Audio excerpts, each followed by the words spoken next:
What's up YouTube? Dougie Chong here. Welcome to today's video, which is going to be part 4 in my first renovation series.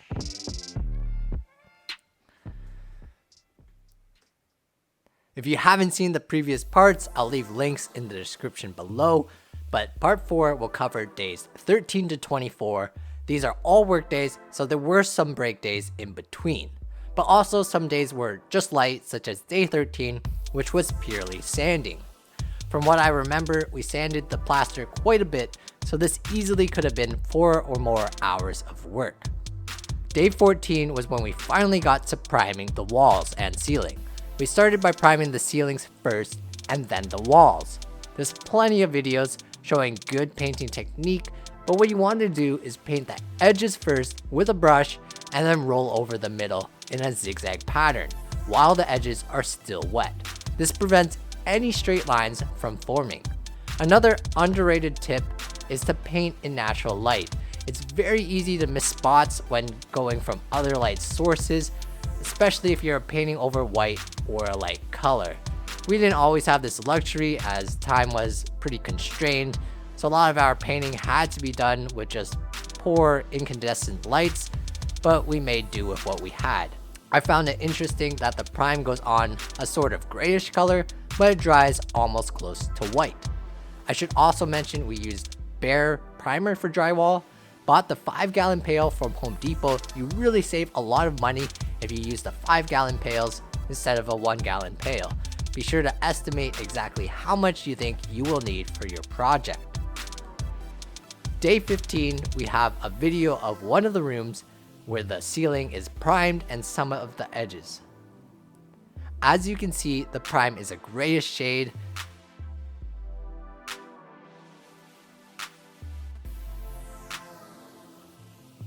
Here's a quick time lapse of some priming. Day 16, we got to the first layer of paint.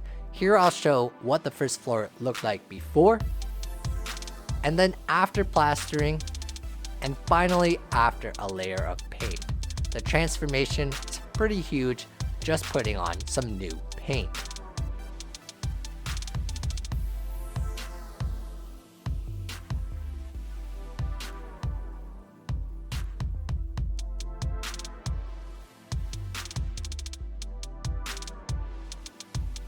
Day 17, we started putting in some LED lights. We went with the ultra thin LEDs since we weren't exactly sure where the studs would be. We went with 6-inch 5K lights just to give maximal light in the room. If I were to do it again, I probably would have went with 4-inch lights and got the 3 to 5K adjustable ones. That's just because the 6-inch lights were a little big, a little bright. I don't think we'll ever really use it at that maximal brightness, and just having the option to switch from a warm 3K instead of a 5K is just an added bonus. Here's a video showing how easy it is to install these lights and how the clips just push the lights right into place. This particular type of light is fully sealed, so it was able to be used where there was insulation.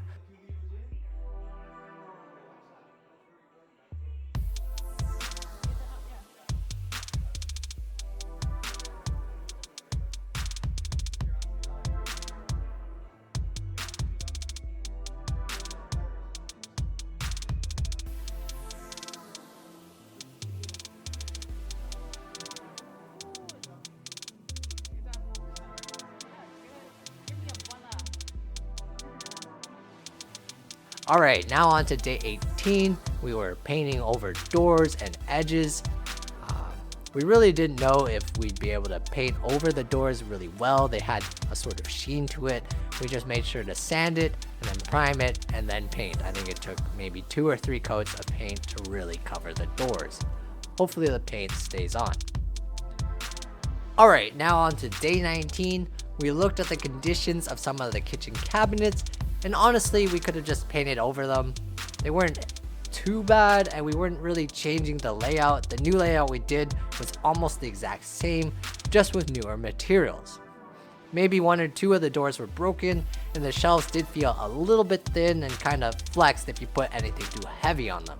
So this way we got 3/4 inch cabinets, 5 1/8 inch doors, and my personal favorite feature of soft closing hinges. The total cost of all the cabinets was around $1,000 from IKEA. I'll break down the entire cost a little later and how I went into planning the whole kitchen. It's really quite difficult to plan your kitchen when you have difficult corners to deal with. But IKEA was by far the cheapest option. You just have to assemble them yourself. Day 20, we got into the kitchen demolition. Each cabinet was only held by about 4 screws screwed directly into the studs, so they were not really super difficult to get out. These support beams in the back were a little unsightly, so that is another improvement of changing the cabinets out. I'll also mention that because we decided to change the cabinets out, we decided to do the stairs ourselves instead of contracting it out. So it's good to be flexible with your plan to see what you want done, because the stairs is going to cost us $3,800, and we didn't think it provided more value than brand new kitchen cabinets, which only costed us an extra $1,000. I'll also mention that from that $1,000, almost $250 of it was from this bottom drawer unit with 4 soft closing drawers. That was a really expensive part of the kitchen. Now on to day 21, which was more taking out the upper cabinets. This was not part of the original plan. It definitely contributed to an extra 1 week or so of reno time. The exhaust hood was pretty gross though. Lots of grease had accumulated, so changing that out with a pipe and exterior vent was an added bonus. Here's a picture with all the cabinets removed. No going back now. Day 22, as I mentioned earlier, we ripped out the old exhaust pipe and changed the greasy vent on the outside. Here's a picture of the new pipe we put in. Here's a picture of the kitchen with a little cleaning. After cleaning the kitchen, we primed it for painting. It's important to note that the grease from the pipe was caused because they used a flexible pipe. If you use a solid pipe, it will not accumulate as much grease.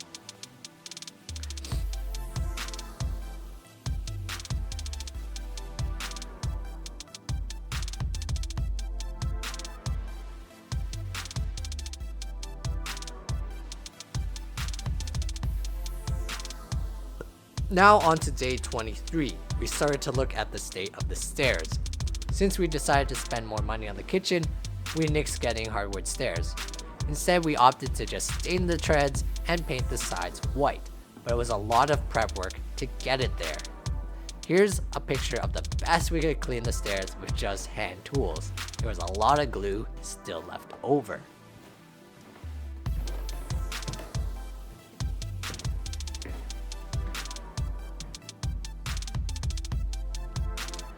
Day 24, we started to finally get some cabinets from IKEA.